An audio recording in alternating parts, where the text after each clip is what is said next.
목과 허리가 아프신 분들이 처음 척추관절을 진료하는 병원에 내원하시게 되면 다양한 보존적 치료를 우선적으로 받게 되는데요.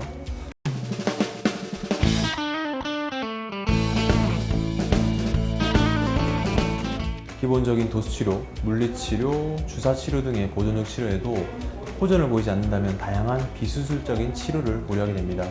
부산 큰 TV 의사가 알려주는 의학 정보에 이 시간에는 목과 허리에서 시행되는 비수술적인 치료 방법인 신경차단술과 다양한 시술들에 대해서 알아보도록 하겠습니다. 척추 질환이라고 하면 반드시 수술을 받아야 한다라는 고정관념을 대부분 갖고 계실 수도 있습니다. 하지만 실제로 수술이 필요한 사례는 10에서 20% 정도, 많게는 5% 미만까지도 볼 수 있는데요. 척추 질환은 충분한 휴식을 취하거나 걷는 운동 정도만으로도 그 증세가 호전될 수 있습니다. 물론 그 상태에 따라 적절한 치료가 필요합니다. 하지만 반드시 그 치료가 수술적인 치료가 아닐 수도 있습니다. 증상이 특별히 심하지 않는다면 비수술적인 치료로도 충분히 도움을 받아보실 수 있는데요. 허리 디스크나 목 디스크를 치료하는 비수술적인 방법은 많이 있습니다. 우선 병원에 오시게 되면 보존적 치료를 먼저 시행하게 되시는데요.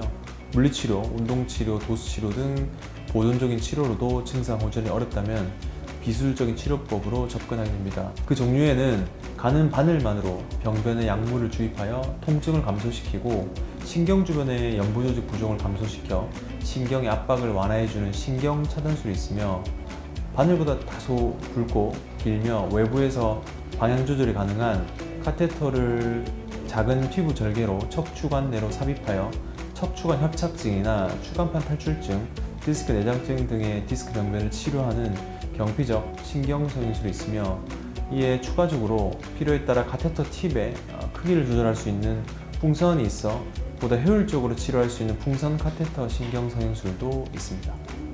그리고 디스크 내부를 치료하는 방법으로는 특수 고안된 카테터에 플라스마 열을 발생시켜 탈출된 디스크나 통증을 유발하는 디스크 내 병소를 소잡과 응축을 시켜서 치료하는 고주파 수액 성형술이 있습니다.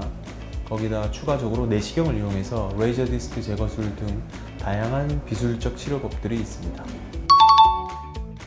목-허리 질환의 대표적인 비술적 치료법인 신경차단술은 신경이 눌려 발생하는 통증과 디스크 등 척추 질환의 가장 기본적인 시술이라고 볼 수 있습니다.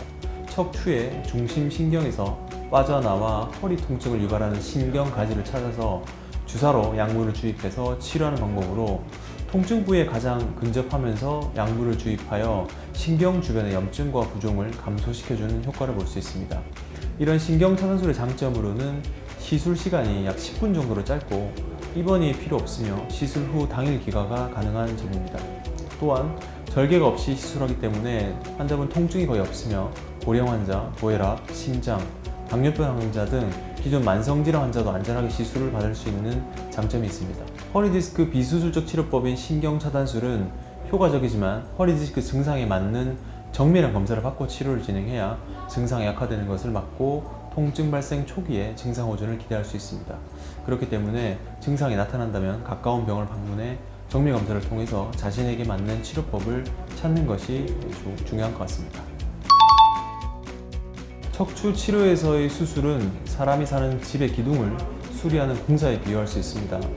너무 심한 공사를 하면 집이 무너져서 사는 사람이 다칠 수 있고요. 반면에 부실한 공사를 하게 되면 오히려 공사 이후에 살기가 불편해지거나 위험에 처할 수 있죠. 이렇듯 요추의 치료도 최대한 보존적 치료와 비수술적 치료를 우선적으로 하는 것이 중요합니다.